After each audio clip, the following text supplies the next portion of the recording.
le Cameroun comme État-nation ou comme nation-État, comme cela a été à l'origine quand les Allemands fondent l'État moderne au Cameroun, d'abord comme nation-État, avant que les Français et les Anglais ne viennent inverser la donne pour devenir un État-nation, est encore assez jeune, donc un siècle d'existence. C'est-à-dire que quand vous regardez les premières cartes du Cameroun qui datent de 1911, ce qu'on les Allemands appelaient le Neue Cameroun, à 2017, ça fait à peine un siècle et 10 ans. Donc nous allons parfois, comme humains, assez vite, mais le vivre ensemble au Cameroun, il faut déjà se poser la question de savoir est-ce que les Camerounais ont la possibilité de se rencontrer. C'est quand les hommes et les femmes se rencontrent qu'ils ont la possibilité de construire un chemin ensemble. Sinon, les multiples sociétés que l'on rencontre dans l'espace public évoluent en parallèle sans jamais se rencontrer. Comment ça, professeur? Nous sommes dans une ville comme Yaoundé, les différentes partitions tribales du Cameroun ne se rencontrent pas, vous dites? Non, les gens ne se rencontrent pas. On a, par exemple, vous avez pris Yaoundé, mais Yaoundé s'est constitué de telle manière que les différentes couches de population ou d'ethnie qui sont présentes dans la ville de Yaoundé vivent en autarcie, sont là au niveau des associations purement villageoises, purement claniques, purement ethniques, donc sans véritablement avoir un brassage des populations. Or, la question justement que pose votre collègue est « How can we do now to live together ?» Comment pouvons-nous faire ensemble, pouvons-nous faire pour vivre ensemble? Et je crois que c'est la réponse à cette question qui a amené le chef de l'État à penser mettre en place la Commission nationale pour la promotion du bilinguisme et du multiculturalisme. Et ce n'est pas une proposition ou une création purement originale. La Suède et le Canada nous avaient déjà précédés sur ce chemin-là. Et en partant de chez moi tout à l'heure, j'ai pris la peine de lire, par exemple, la nécrologie de Pierre Elliott Trudeau, qui était le Premier ministre du Canada dans les années 70. Et c'est le papa de M. Trudeau, l'actuel Premier ministre du Canada. Et dans cette nécrologie parue dans Le Devoir, il est écrit « Ce que le peuple canadien retient de M. Pierre Elliott Trudeau, c'est d'avoir mis en place la Commission nationale pour la promotion du bilinguisme et du biculturalisme au Canada, commission qu'il avait confiée alors à deux journalistes, M.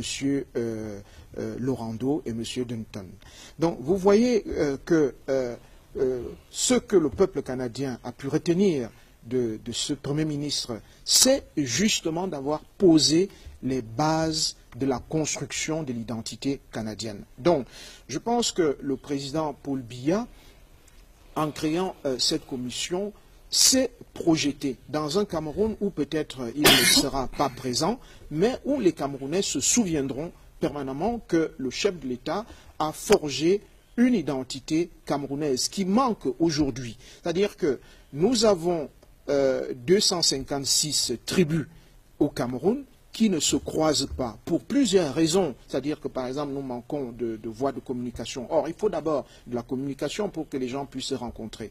Je sais que vous qui êtes très branchés nouvelles technologies, vous allez me dire, ben voilà, il y a les autoroutes de l'information, mais non, il faut que les populations puissent d'abord se rencontrer. Et pour se rencontrer, il faut des voies de communication. Or, le Cameroun est un pays pauvre et nous avons très peu de routes qui permettent un véritable brassage de population.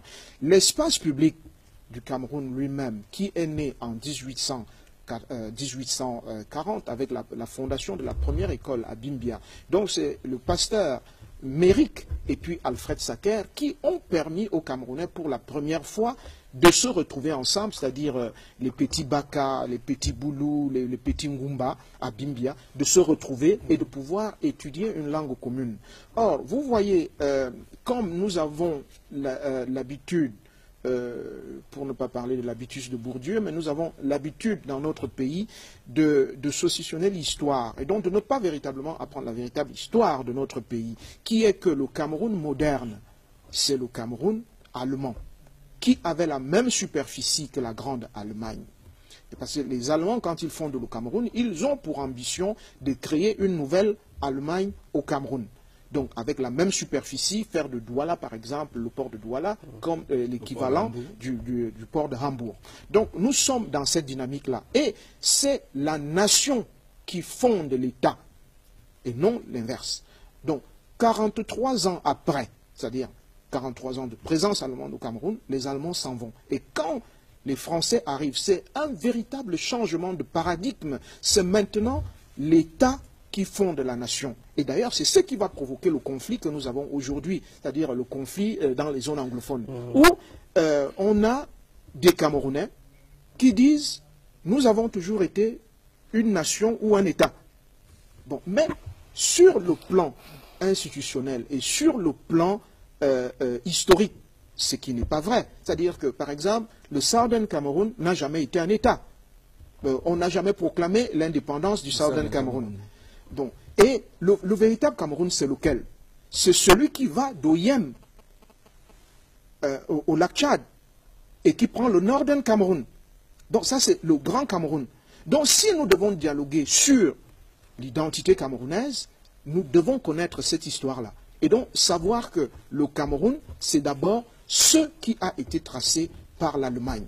Et le Cameroun, permettez-moi de chuter par là, madame, le Cameroun est malheureusement le seul et unique pays au monde à avoir organisé un référendum pour refaire son unité.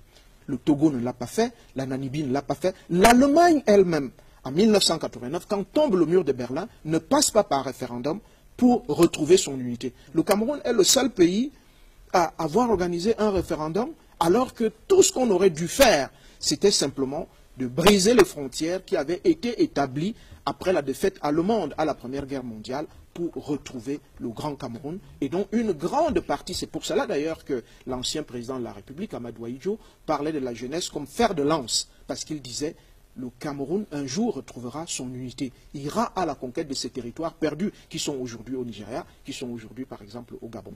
Donc la commission qui est créée aujourd'hui doit nécessairement poser, c'est le socle sur lequel doit se bâtir l'identité camerounaise. Et vous avez eu le temps de lire le contenu des missions de cette commission-là. Vous pensez que dans 50 ans, 100 ans, on sera peut-être au niveau du Canada, de la Suède?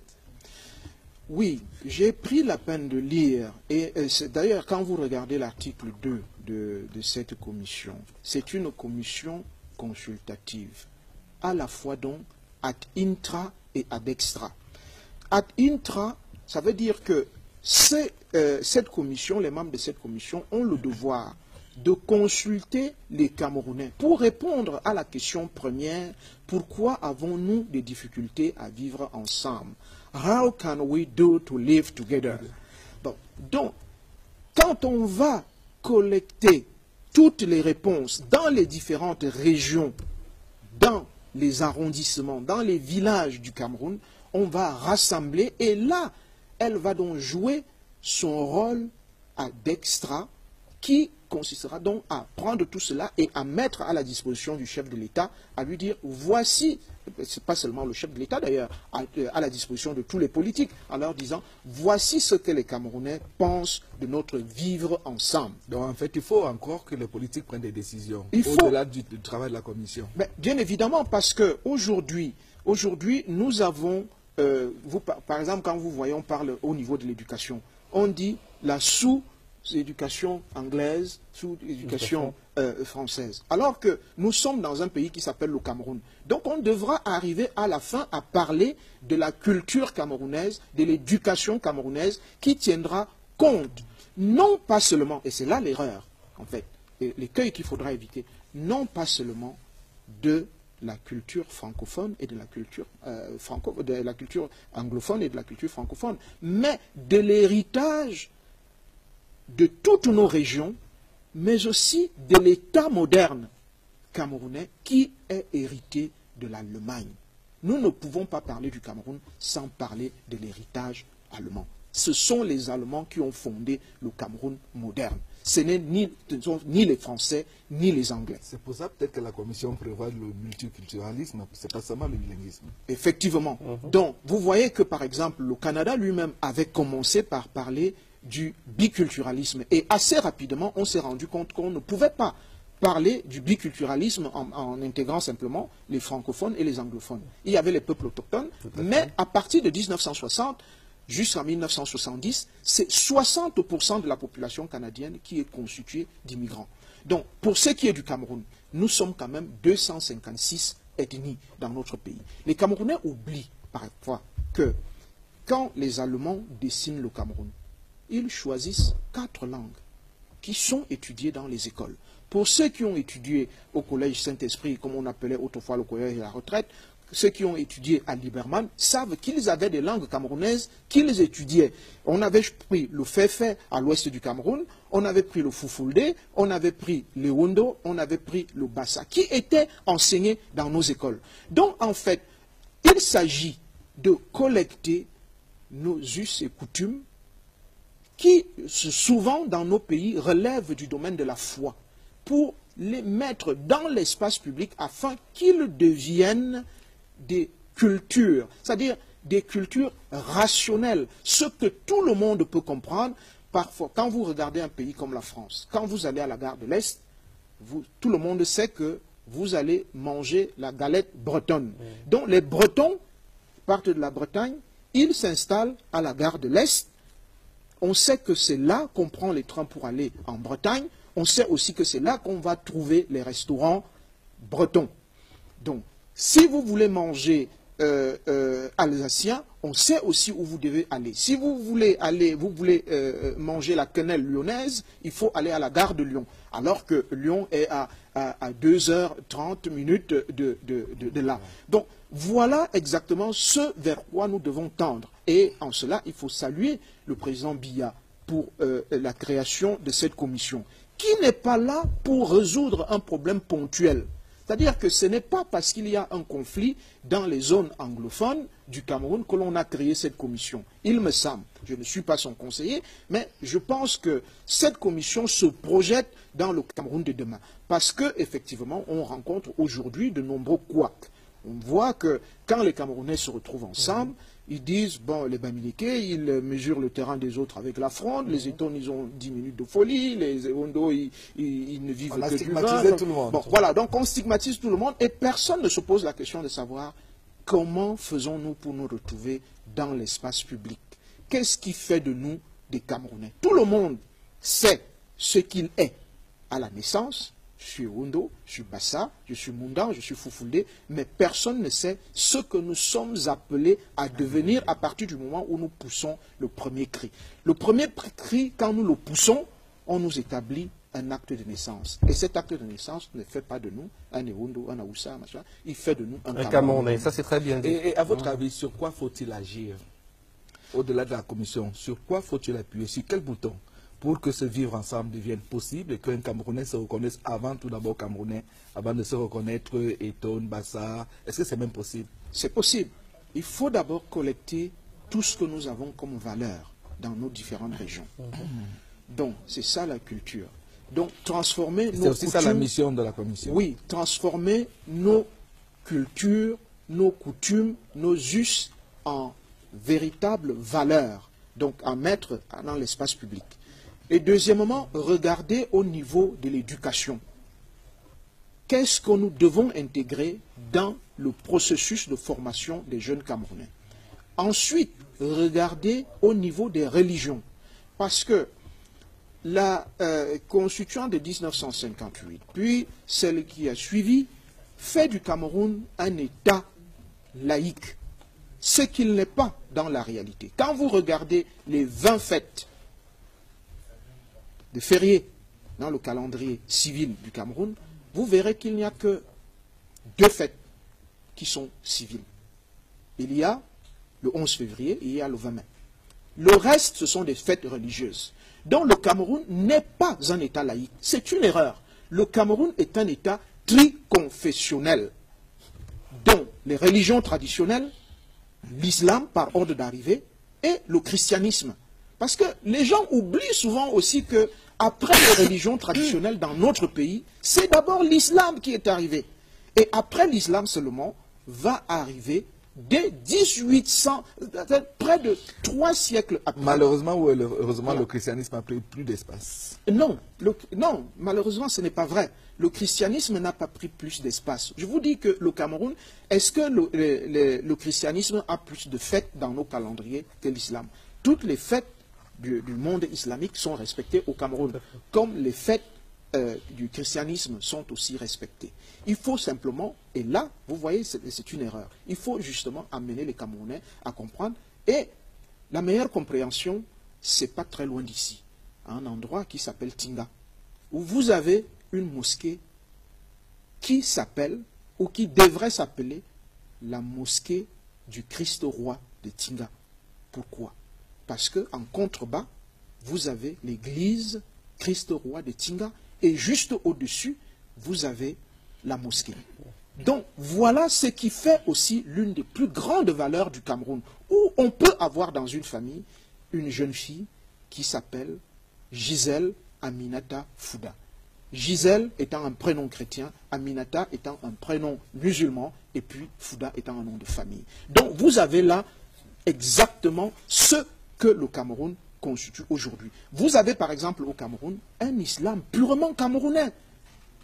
Le sultan roi de Bamoun a essayé de constituer, quand vous étudiez les religions dans le monde, vous verrez que l'islam qui est pratiqué à Fumban n'a rien à voir avec ce qui est pratiqué ailleurs. C'est pour cela d'ailleurs que beaucoup de pays viennent souvent voir ce qui se passe, comment le Cameroun fait pour que dans son espace public coexistent aussi pacifiquement les religions.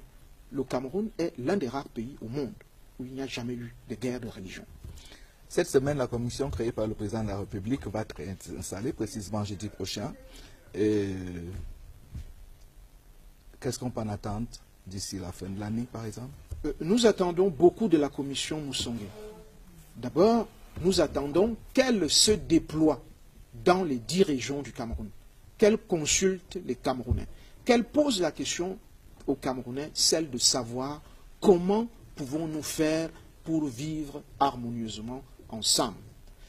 Et j'espère que d'ici la fin de l'année, elle aura réussi à faire au moins la moitié des 10 régions du Cameroun, qu'elle aura su collecter l'information et après avoir collecté cette information-là, elle réussira donc à faire son premier rapport pour dire voici le malaise que vivent les Camerounais et nous essayons de voir comment apporter des solutions dessus. Voilà. Je souhaite donc pour ma part plein succès à cette commission, aux hommes qui la constituent. Je souhaite qu'ils écrivent un tout petit peu sur le bilinguisme et le multiculturalisme. Merci beaucoup, professeur Vincent Sosen Fouda Essomba, d'être venu sur le plateau. Merci voilà, d'avoir partagé ces moments avec les